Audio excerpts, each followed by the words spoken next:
ano lang, 15 minutos, no?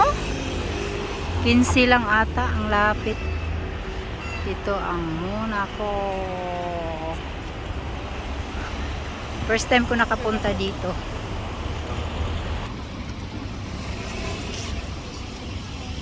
Grabe, ang lapit lang pala.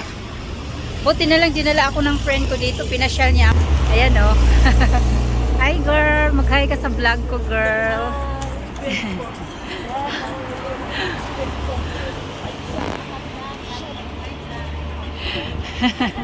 Pasyal-pasyal. So, saan yung pinaka-center nila, girl?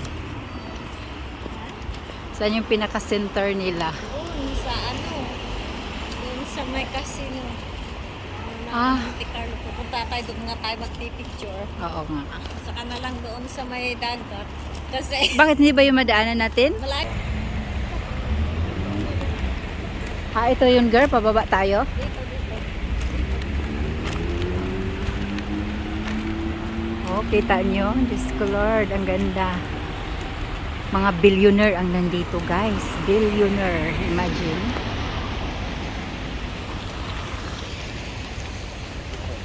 Kaya kami pumupunta dito kasi ano na din kami.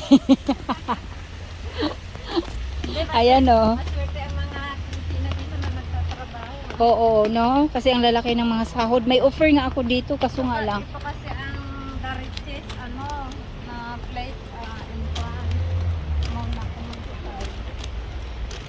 Grabe ang ano dito, sahuran dito. Billionaires ang mga tao dito. Ang mamahal. Mga nakatira dito.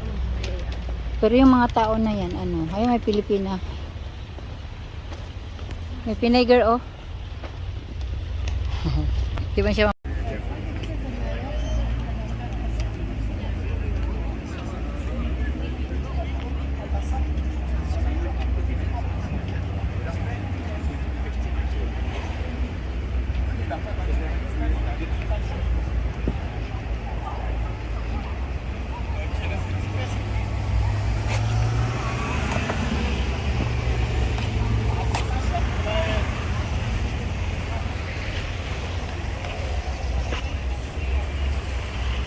Tingnan mo yung lalaki. Pasimple lang siya.